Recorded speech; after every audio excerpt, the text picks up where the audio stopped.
2023년 4월 9일 부활주일 예배를 드리겠습니다. 하나님은 영이시니 예배하는 자가 영과 진리로 예배할지니라. 사랑과 은혜가 충만하시고 오늘도 예수님의 부활을 기념하는 날로 예배할 수 있도록 인도하신 은혜를 감사드립니다. 이 시간 무덤에서 부활하신 예수님의 부활을 감사하고 축하하는 예배하는 시간 되게 하시고 우리의 마음과 생각을 주께서 선하게 인도하여 주시옵소서. 우리의 마음을 다하여 뜻을 다하여 성품을 다하여 힘을 다하여 예배하게 하시고 성부와 성자와 성령 하나님께서 영광받아 주시옵소서. 예수님의 이름으로 기도합나이다. 아멘. 자리에서 일어나서 임재와 찬양하라 내 영혼아를 부르겠습니다. 하늘에 문을 여소서 이곳을 주목하소서. 주를 향한 노래가 꺼지지 않으니 하늘을 열고 보소서.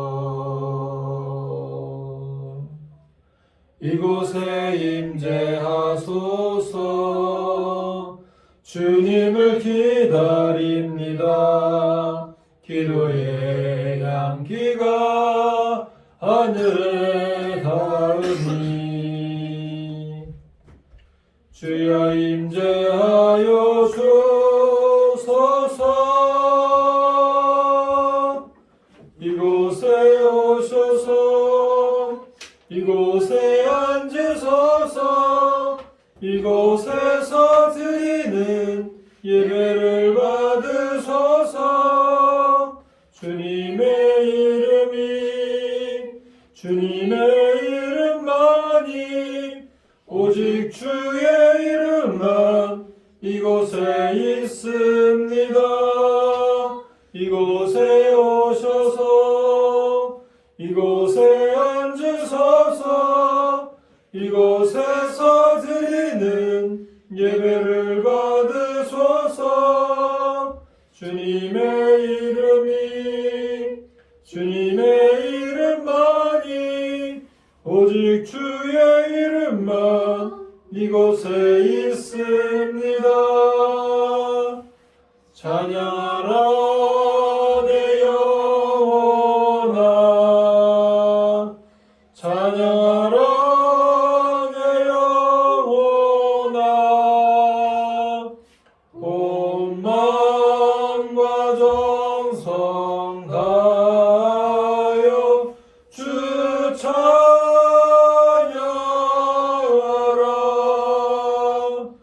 경배하라 내 영혼아. 경배하라 내 영혼아. 온 마음과 정성 다하여 주 경배하라.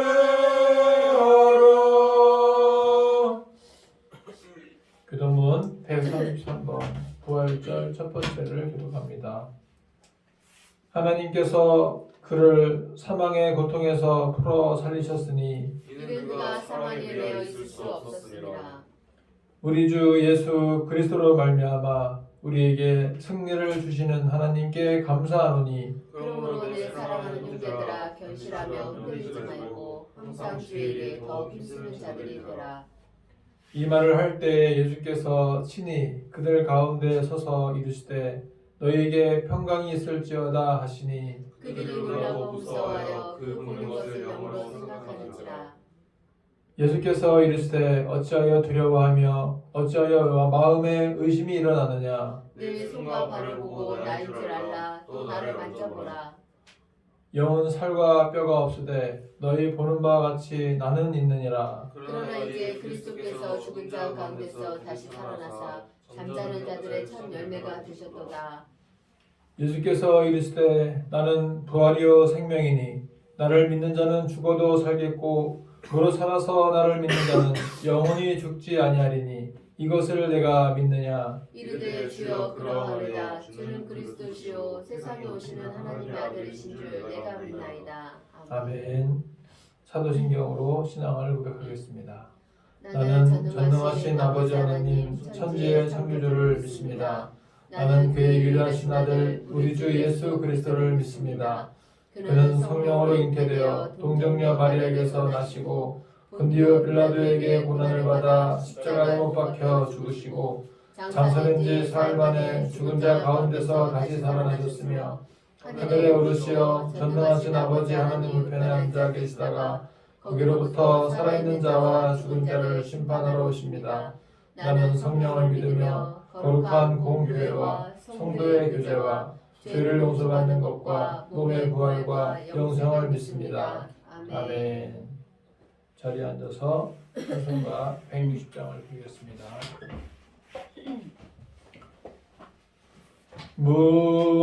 무덤에 머물러 예수 내 구주 새벽 기다렸네 예수 내 주 원수를 다 이기고 무덤에서 살아나셨네 어둠을 이기시고 나와서 성도 함께 길 다스리시네 사셨네 예수 다시 사셨네 헛되이 지키네 예수 내 구주 헛되이 봉하네 예수 내 주 원수를 다 이기고 무덤에서 살아나셨네 어둠을 이기시고 나와서 성도 함께 길을 다스리시네 사셨네 예수 다시 사셨네 거기 못 가두네 예수 내 구주 우리를 살리네 예수 내 주 원수를 다 이기고 무덤에서 살아나셨네 어둠을 이기시고 나와서 성도 함께 길을 다스리시네 사셨네 예수 다시 사셨네. 기도하겠습니다. 하나님 아버지 오늘 부활주의를 맞이하여 주님 앞에 나와서 예배하게 하심을 감사합니다. 한 주간도 우리가 지었던 모든 죄가 있다면 다 사하여 주시옵고 이 시간 우리의 마음과 생각이 거룩하고 정결케 하도록 역사하여 주시옵소서. 오늘도 부활의 기쁨을 온 누리에 전파하는 시간 되게 하시고 예수께서 분부하신 마지막 사명 그 분부의 말씀을 잘 기억하고 말씀대로 승리할 수 있도록 주께서 역사하여 주시옵소서. 지금도 온 누리에서 예수님의 부활을 감사하고 축복하고 축하하는 모든 예배자들 위해 하나님께서 함께하여 주시옵고 은혜의 은혜를 더하여 주시옵소서. 오늘도 성찬식과 입교식이 있습니다. 주님이 홀로 영광받아 주시옵소서. 예수님의 이름으로 기도합나이다. 아멘. 하나님 말씀은 마태복음 28장 1절에서 20절까지입니다. 마태복음 28장 1절에서 20절 말씀을 한 절씩 교독하겠습니다. 안식일이 다 지나고 안식 후 첫날이 되려는 새벽에 막달라 마리아와 다른 마리아가 무덤을 보려고 갔더니 큰 지진이 나며 주의 천사가 하늘로부터 내려와 돌을 불려내고 그 위에 앉았는데 그 형상이 번개 같고 그 옷은 눈같이 희건을 지키던 자들이 그를 무서워하여 떨며 죽은 사람과 같이 되었더라. 천사가 여자들에게 말하여 이르되 너희는 무서워하지 말라. 십자가에 못 박히신 예수를 너희가 찾는 줄을 내가 아노라. 그가 여기 계시지 않고 그가 말씀하시던 대로 살아나셨느니라.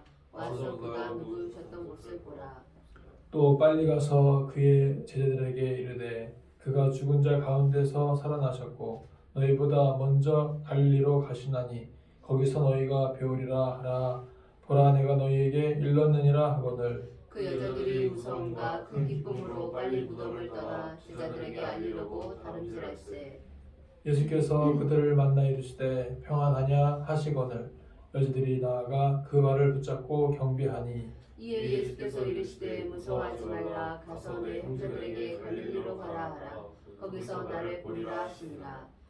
여자들이 갈 때 경비병 중 몇이 성에 들어가 모든 된 일을 대제사장들에게 알리니 그들이 장로들과 함께 모여 의논하고 군인들에게 돈을 많이 주며 이르되 너희는 말하기를 그의 제자들이 밤에 와서 우리가 잘 때에 그를 도둑질하여 갔다 하라. 만일 이 말이 총독에게 들리면 우리가 권하여 너희로 근심하지 않게 하리라 하니 군인들이 돈을 받고 가르친 대로 하였으니 이 말이 오늘날까지 유대인 가운데 두루 퍼지니라. 제자들에게 11제자가 갈릴리에 가서 예수께 지시한 산에 이르러 예수를 비웃고 경배하나 아직도 의심하는 사람들이 있더라. 예수께서 나와 말씀하여 이르시되 하늘과 땅의 모든 권세를 내게 주셨으니 그러므로 너희는 가서 모든 민족을 제자로 삼아 아버지와 아들과 성령의 이름으로 세례를 베풀고 내가 너희에게 분부한 모든 것을 가르쳐 지키게 하라. 볼지어다 내가 세상 끝날까지 너희와 항상 함께 있으리라 하시니라. 아멘. 오늘 말씀은 부활하신 예수님의 마지막 분부라는 제목으로 같이 말씀을 생각해 보고자 합니다. 예수께서 부활하셨다는 증거가 몇 가지가 있습니다. 그 중에 첫 번째는 오늘 본문에 있던 말씀과 같이 군병들에게 돈을 많이 주면서 예수님의 시체를 그의 제자들이 밤에 훔쳐갔다고 그렇게 전파하라고 말을 합니다. 15절 말씀 읽어볼까요? 15절 시작. 군인들이 돈을 받고 가르친 대로 하였으니 이 말이 오늘날까지 유대인 가운데 두루 퍼지니라. 돈을 받고서 시신을 훔쳐간 걸로 그렇게 다 말을 맞춘 것입니다. 그러니까 예수님은 부활한 것이 아니다. 제자들이 그의 시체를 훔쳐간 것이다 라고 그렇게 거짓말을 했다는 것입니다. 그래서 이 구절만 보더라도 예수께서 부활하셨음을 우리가 알 수가 있습니다. 자, 두 번째 증거가 무엇인가? 빈 무덤이죠. 빈 무덤. 모든 타 종교들은 무덤에 그 시체가 뼈가 있습니다. 흔적이 남아 있어요. 그런데 예수님은 하나도 없습니다. 부활하셨기 때문에 그 자리에 계실 리가 없죠. 이것이 바로 빈 무덤의 증거가 되겠습니다. 아멘. 세 번째는 예수께서 부활하신 다음에 여러 번 나타나셨어요. 고린도전서 15장 보니까 게바에게 보이시고 베드로죠. 베드로에게 보이시고 후에 12제자에게 보이시고 그 후에 500명의 형제에게 보이시고 지금까지는 대다수가 살아있고 어떤 이는 잠들었다 말씀하면서 예수께서 부활하셨음을 증거하고 있습니다. 그리고 7절 보니까 그 후에 야고보에게도 보이셨고 그 후에 모든 사도에게 보이시고 맨 나중에는 만삭되지 못하여 난 자 같은 바울에게도 보이셨다 말씀하셨습니다. 사도 바울에게는 사도행전 9장, 22장, 26장에서 예수를 만난 사건을 우리에게 보여주고 있습니다. 이러한 것을 보게 되면 예수께서 부활하심을 확실하게 알 수가 있고요. 요한복음 20장 보시게 되면은 11제자에게 나타나셨죠. 12제자 가운데에서 가룟자를 빼고 11명의 제자에게 나타나셨습니다. 특별히 도마에게는 내 살과 내 몸과 내 옆구리를 만져봐라. 내 손을 만져봐라 하면서 예수께서 확실하게 부활하셨음을 보여주셨습니다. 그리고 요한복음 27장 보시게 되면은 물고기를 잡으러 가는 베드로에게 그리고 7명의 제자들에게 나타나셔서 너희가 나와 함께 물고기를 먹자 해서 직접 물고기를 구우셔서 전달해 주셨습니다. 그러니까 예수께서 확실하게 부활하신 거죠. 그리고 누가복음 24장에서도 엠마오의 두 제자에게 나타나셔서 함께 길을 걸어가면서 모세에게 기록된 여러 가지 율법들과 또 구약에서부터 예수께서 이 땅에 오셔서 십자가를 지시고 부활하셨던 여러 가지 사건들을 설명하셨습니다. 그래서 예수님의 부활은 확실한 증거가 있다라는 것입니다. 오늘 말씀에서 중요한 것은 뭐냐? 이렇게 부활하신 예수께서 우리에게 명령하신 바가 있다는 것입니다. 분부하신 것이 있다는 것입니다. 예수님은 부활하신 다음에 제자들에게 명령하실 때 하늘의 권세를 가지고 명령했습니다. 하늘과 땅의 모든 권세를 부여받은 예수께서 명령하실 때는 그 하늘의 권세가 있는 거죠. 하늘과 땅의 권위가 있는 것입니다. 중엄한 그런 엄중한 명령일 수밖에 없습니다. 여러분은 누구의 말을 가장 엄중하고 중엄하게 듣습니까? 목회자의 말을 듣습니까? 록펠러 같은 세계 대부자는 목사님 말을 하나님 말씀 다음으로 두 번째로 잘 들었다고 합니다. 그래서 목사의 말이라고 하면은 아주 철두철미하게 듣는 신자들이 있어요. 어떤 사람은 직장 상사의 말, 직장의 사장의 말을 제일 긴장하여 듣기도 합니다. 어떤 사람은 아내의 말을 잘 듣기도 하죠. 아내의 말이라고 하면은 아주 목숨 걸고 듣습니다. 어떤 사람은 또 자기 나름대로 귀담아 들을 만한 대상이 있어요. 학생들은 학교 선생님, 학원 선생님, 그렇죠? 또 야구하는 친구들은 야구부의 감독, 코치들 말을 잘 귀담아 듣죠. 병원에 있는 환자들은 의사의 말, 간호사의 말을 잘 듣게 됩니다. 그런데 부활하신 예수께서 하시는 말씀은 하늘과 땅의 모든 권세를 통틀어서 가지고 하신 말씀이기 때문에 가장 우리가 긴장해서 드려야 할 것입니다. 예수께서 부활하신 가운데 말씀하고 계십니다. 살아계실 때에도 권위가 있었어요. 권세가 있었습니다. 이제 죽었다가 살아나신 다음에 말씀하신 것이기 때문에 가장 확실하고 가장 완전하신 예수님의 모습으로 우리에게 말씀하고 계신 것입니다. 사망 권세를 이기시고 부활하셔서 온 세상의 죄를 다 용서해 주신 강력한 능력으로 말씀하시기 때문에 우리는 그 명령에 따라 순종해야 될 것입니다. 그 명령이 무엇입니까? 너희는 가서 제자 삼아라. 너희는 가서 세례를 베풀라. 너희는 가서 가르치고 지키게 하라. 내가 너희와 늘 함께 하겠다. 이것이 바로 예수께서 말씀하신 것입니다. 먼저 너희는 가라고 말씀하십니다. 우리는 부활하신 예수님을 만나고 체험하고 어디론가 가야 되는 것입니다. 이곳에 머물르는 것이 아니라 가야 되는 거예요. 부활절 기념 계란을 가지고 나누어 주러 불신자에게도 가야 되고요.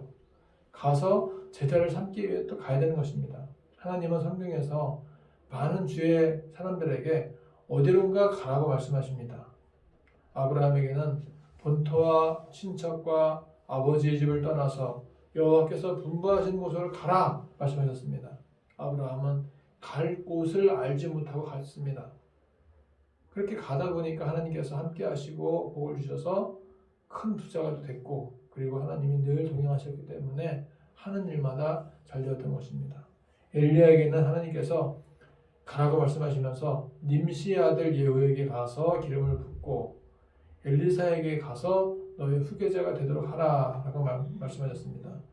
열왕기상 19장 15절 읽어볼까요? 시작. 여호와께서 그에게 이르시되 너는 내 길을 돌이켜 광야를 통하여 다메섹에 가서 이르거든 하사엘에게 기름을 부어 아람의 왕이 되게 하고 너는 또 님시의 아들 예후에게 기름을 부어 이스라엘의 왕이 되게 하고 또 아벨 모올라 사밧의 아들 엘리사에게 기름을 부어 너를 대신하여 선지자가 되게 하라. 엘리야는 이 명령대로 가서 그대로 했습니다. 여러분, 가라고 할 때는 그 나름대로의 뜻이 있고 사명이 있는 거예요. 요나에게는 니느웨 성으로 가서 전파하라. 가서 니느웨 성이 얼마나 타락했는지 이제 40일이 지나면 멸망할 것이다 라고 전파하라고 가라고 말씀하신 것입니다. 오늘날에도 우리에게 하나님은 가라고 명령하십니다.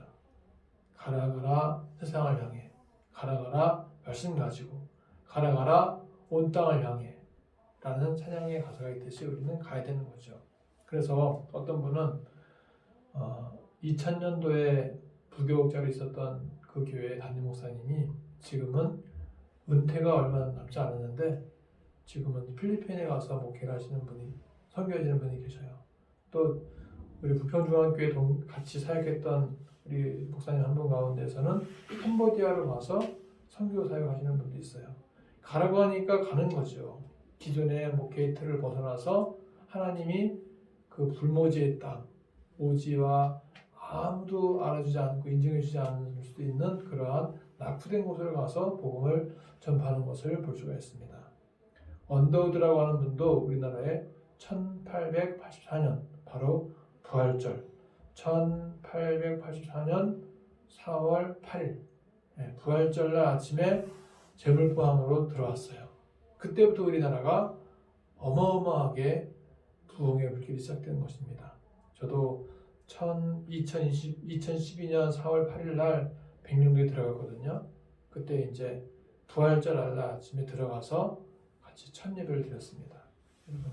언더우드가 이 땅에 온 이후로 우리나라는 빠른 속도로 급속하게 복음이 전파되어서 우리 대한민국이 복음화되었던 것입니다. 우리는 이번 부활절을 맞이해서 가야 할 곳이 있습니다. 주변 상가를 가세요. 아파트 단지에 가세요. 첨다의원병원으로 가세요. 가서 우리가 해야 되는 것입니다. 제자를 삼는 일을 해야 되는 거예요. 가서 예수님의 죽으심과 부활을 알려야 되는 것입니다. 가서 제자를 삼아야 되는 것입니다. 우리에게는 사명이 있습니다. 불신자들에게 복음을 전해야 될 사명이 있습니다. 그래서 우리가 교회는 기존 신자가 오는 것보다는 불신자를 만나서 대화하고 불신자와 복음을 전하는 것에 대해서 더 기쁘게, 더 기꺼이, 더 자신감 있게, 더 담대하게 복음을 전할 필요가 있다는 것입니다. 그리고 불신자들에게 복음을 전파하러 우리는 가야만 되는 것입니다. 불신자들을 예수님의 제자로 만드는 것이 우리의 사명이 되어야 되는 거죠. 초대형 교회에서 예수 제자 삼는 사역으로라는 책이 있었죠. 그 책에 보니까 수십만 명의 교회를 이루는 것보다 수만 명의 대형 교회를 이루는 것보다 이제 10명씩 5명씩 셀이 되어져서 작은 곳으로 가서 이제 예수님의 제자를 삼아내는 사역, 그것이 더욱더 중요한 것이다 라고 말씀하고 있습니다. 우리 교회는 한 명 한 명, 우리 가족 구성원 한 명 한 명이 예수님의 제자가 되어야 되는 거죠. 그래서 우리는 사실 가정교회예요. 가정교회. 개척교회에서 가정교회예요. 가정교회도 살 수 있다. 가정교회도 할 수 있다. 가정교회도 된다 하는 것을 우리는 하나님 앞에 보여드릴 필요가 있습니다. 따라서 해볼까요? 가정교회도 할 수 있다. 가정교회도 할 수 있다. 가정교회도 할 수 있다. 가정교회도 할 수 있다. 가정교회도 하면 된다. 가정교회도 하면 된다. 하나님께서 우리에게 지금 요구하시는 것이 무엇입니까? 이 시대에 우리에게 가정교회를 통해서 우리 교회가 한 명 한 명 불신자들을 만났을 때 동훈이를 만나고 또 지유를 만나고 또 바울이도 학원에서 뭐 누구 제대한 누구 형이 있다면서 만나서 계속 내가 알고 있는 하나님을 얘기하는 거죠. 가서 계속해서 제자를 삼는 예수님의 제자를 만들어가는 사역들을 우리가 같이 할 필요가 있는 거죠. 그래서 나도 이제 첨다의원병원에 가게 되면 불신자들이 더 많아요. 그러면 이제 계속 대화하고 또 건빵을 나눠주는 또 붕어빵을 나눠주는 가운데에서 이제 내가 목사라는 것이 다 알려졌어요. 그리고 이제 내 깊은 속에 있는 의도 중에 하나가 무엇인가? 불신자들에게 복음을 전파하는 것이다 하는 것을 그들도 이제 알고 있을 것입니다. 우리는 계속해서 가야 되는 거죠. 가서 예수님의 제자를 만들기 위해서 꾸준히 사역을 해야 되는 것입니다. 이제 우리가 추구해야 될 방향성이 무엇입니까? 예수님의 제자가 되도록 하는 데 있는 것입니다. 큰 목회, 대형 교회, 이것이 우리의 목표가 아닌 거죠. 작은 교회, 가정교회라도 예수님의 제자가 되도록 사역하는 것이 더 중요하다는 말입니다. 우리 한 사람 한 사람이 예수님의 제자가 되도록 해야 할 것입니다. 자, 두 번째는 무엇인가? 세례를 주라 말씀하셨어요. 가서 세례를 줘라 그랬습니다. 가장 중요한 것 중에 하나가 세례인데요. 이 세례가 무엇인가? 믿음의 고백이요 신앙의 고백인 것입니다. 막연히 믿던 그 사람, 막연히 믿던 사람이 지식적으로 하나님을 알고 의지적으로 하나님을 알고 감정적으로 하나님을 믿을 수 있는 과정을 밟게 하기 때문에 세례가 중요한 거죠. 세례를 받음으로써 나의 지정의가 예수님을 확실하게 믿겠습니다. 예수께서 하나님의 아들이심을 믿겠습니다. 라고 고백하는 것이 바로 세례가 되는 것입니다. 그래서 세례를 주는 것은 무엇인가? 지상교회에서 교인의 일원이 되고 또 교회의 구성을 파악하게 하고 교회의 질서와 사역을 분명하게 하는 데 유익한 것입니다. 세례는 두 가지가 있어요. 유아 세례와 성인 세례가 있습니다. 유아 세례는 만 2세 이하의 신생아들에게 부모의 신앙을 따라서 세례를 주게 하는 것이고요. 지금은 유아 세례를 만 6세까지 높여주고 있습니다. 그리고 성인 세례는 무엇인가? 유아 세례를 받지 못했을 경우에는 만 15세가 넘으면 세례를 주는 것인데 세례를 받음으로써 이제 교회에서는 교인이 되어지고 선거권과 피선거권이 주어지게 되는 것입니다. 그리고 공동의회의 회원이 되는 거죠. 예수님도 우리에게 세례를 받으심으로써 우리에게 공동의를 보여주셨습니다. 그러면 입교라는 것은 무엇인가? 입교. 오늘도 우리가 입교를 받아야 되는데 부모님의 신앙으로 유아 세례를 받은 자가 만 15세가 넘을 때에 문답식을 함으로써 입교 회원이 되는 것을 말합니다. 우리 바울이는 유아 세례를 탄현중학교에서 받았죠. 요한 요셉이는 부평중학교에서 유아 세례를 받았어요. 그리고 이제 입교식은 바울이는 예단교에서 받고 요한 요셉이는 광주중심교회에서 입교인이 되는 것입니다. 그래서 입교 회원도 세례 교인과 똑같은 의미가 있는 것입니다. 자, 우리는 그렇게 해서 가서 제자를 삼고 가서 세례를 주는 이 두 가지 사역을 잘 해야만 될 것입니다. 그럼 세 번째는 뭘 해야 되냐? 가서 가르치고 지키게 해야 되는 것입니다. 부활하신 예수께서 승천하시면서 명령하신 것은 무엇인가? 예수께서 분부한 모든 것을 가르쳐 지키게 하라는 것입니다. 사도 바울도 디모데에게 말했어요. 내가 이를 때까지, 내가 갈 때까지 그 전에 계속해서 읽는 것, 권하는 것, 가르치는 것에 집중해라 라고 말했습니다. 잘 가르치는 것이야말로 믿음이 자라나게 하는데 촉매의 역할을 합니다. 그래서 우리가 이번 한 주간도 예수님의 부활하심을 온 누리에 전파하고 그들에게 제자를 삼게 하는 사역을 하며 세례 베푸는 사역을 하시고 가르쳐 지키는 사역을 잘 할 수 있게 되기를 소망합니다. 기도하겠습니다. 예수님께서 우리 죄를 위해 죽으시고 3일 만에 부활하심을 감사드립니다. 이제 우리에게 주신 사명에 따라서 가서 제자 삼고 가서 세례 주며 가서 가르치고 지키게 하는 사역을 잘 감당하게 하옵소서. 오늘은 입교식과 성천식이 있는 날입니다. 입교하는 심령에게도 은혜를 더해 주시고 성찬에 참여하는 모든 이에게도 은혜와 복을 더하여 주옵소서. 예수님의 이름으로 기도합니다. 아멘. 찬송가 164장을 부르겠습니다.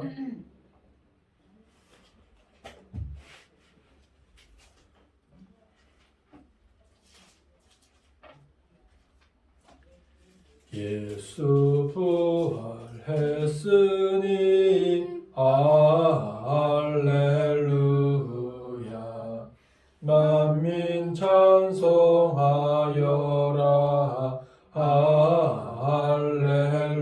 할렐루야. 천사들이 즐거워 할렐루야.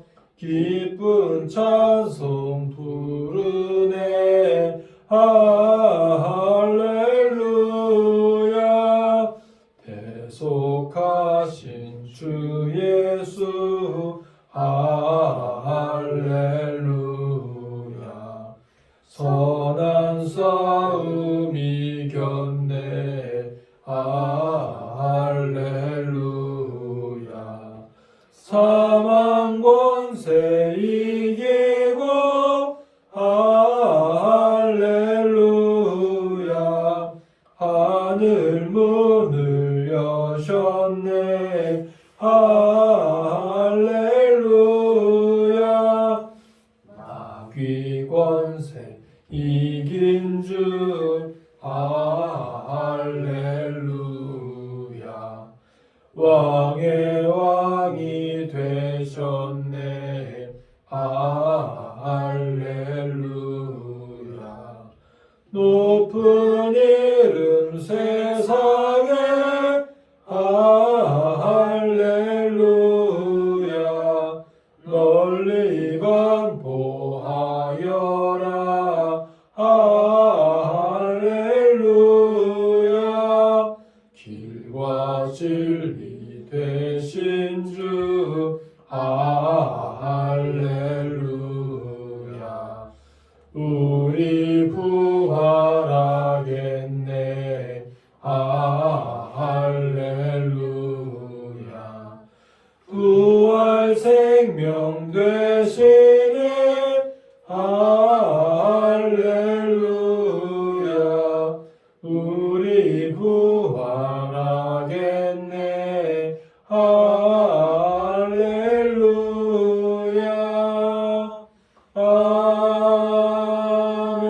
아멘. 기도하겠습니다. 하나님 아버지 감사합니다. 오늘도 주님 앞에 나와서 예배하게 하시고 말씀 듣게 하시고 찬양하게 하시고 기도하게 하심을 감사합니다. 우리 예배를 받아주신 줄을 믿습니다. 이 시간도 우리의 마음을 드리오니 주께서 받아주시고 또 우리를 위해서 기도하시는 모든 성도들과 교회들과 또 모든 사업장들 주께서 함께해 주시고 기억해 주시고 은혜를 더하여 주시옵소서. 또 육신의 질병으로 고통받고 있는 우리 박윤승 원사님 기억해 주시사 천국을 소망하며 이 죽음의 골짜기를 잘 이겨나갈 수 있도록 주께서 역사하여 주시옵소서. 우리 박사동문의 박상돈 박사님 기억해 주시사 하나님 여러 가지 암으로 인해서 고통받고 있습니다. 주께서 선하신 손으로 치료하여 주시옵고 힘과 능력을 더하여 주시옵고 자녀와 또 사모님과 교회 위에 주께서 함께해 주시라 평안함으로 함께하여 주시옵소서. 예수님의 이름으로 기도합나이다. 아멘. 오늘 예배에 참여한 여러분들을 환영하고 축복합니다.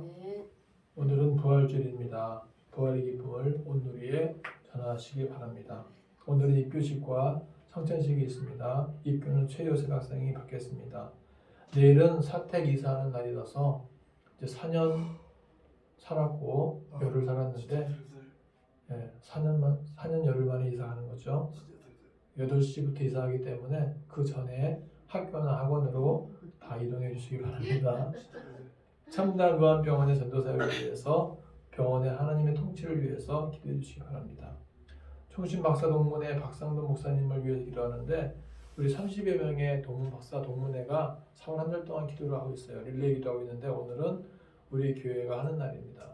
그래서 특별히 이 정신 사랑의 교회를 신모하시는데 이분이 직장암에 또 뭐 폐암에 온 암들이 다 생겼어요. 갑자기 한 50대 중반 정도밖에 안 됐습니다. 그런데 이 암으로 이제 고통의 시간을 갖게 되는데 우리가 기도해 주시기 바랍니다. 당분간은 9시 예배로 밤에 오후 예배를 드리고자 합니다. 우리가 오전 예배 드리고 좀 충분하게 식사와 휴식을 취한 다음에 오후에 밤에 예배를 드리겠습니다. 자, 이 시간에는 입교식을 먼저 하겠습니다. 자, 입교라고 하는 것은 뭐냐 하면은 우리가 어릴 때 아기 때 부모님의 신앙을 따라서 이제 세례를 받았던 아이가 15세 이상이 되어지게 되면은 본인의 입술로서 고백하는 시간이 되기 때문에 우리가 입교를 하게 되는 거죠. 그래서 이제 우리 최요셉 일어서서 자, 묻는 말에 5가지 질문이 있는데 묻는 말에 예라고 대답하면 되겠습니다. 여러분은 유아 때 부모님의 신앙 고백과 서약으로 세례를 받았는데 이제는 그 고백과 서약을 여러분 자신의 것으로 삼고 성실히 지키기로 맹세합니까? 예. 여러분은 자신이 하나님 앞에 죄인인 줄 알며 마땅히 그의 진노를 받아 죽음에서 오직 하나님의 은혜로만 구원 얻을 소망밖에 없는 사람인 줄 아십니까? 예. 여러분은 주 예수 그리스도께서 하나님의 아들이심과 죄인의 구주이심을 믿으며 말씀에 따라 구원하실 분은 오직 예수님 뿐이신 줄 알고 그를 믿으며 그를 의지하십니까? 예. 여러분은 지금 오직 성령의 은혜에 의지하여 그리스도를 쫓아 모든 죄를 버리고 그의 가르침대로 살기를 적정하십니까? 예. 여러분은 이 교회의 다스림과 치리에 복종하고 그 거룩함과 화평함을 이루도록 힘쓰러 다짐하십니까? 예. 이제 기도하겠습니다. 하나님 아버지, 우리 최요셉 학생이 이제 만 15세가 되어져서 아기 때 받았던 유아 세례를 자신의 입술로 고백하는 입교식을 하게 되었습니다. 우리 최요셉 학생을 주께서 기억해 주시고 평생 하나님을 잘 섬기는 입교인으로 또 세례교인으로 주께서 사용해 주시고 함께하여 주시옵소서. 아멘. 예수님의 이름으로 기도합나이다. 아멘. 아멘. 이러므로 최요셉 군은 대한예수교 장로회 광주중심교회 입교인이 된 것을 성부와 성자와 성령의 이름으로 공포합니다. 아멘. 아멘. 축하합니다.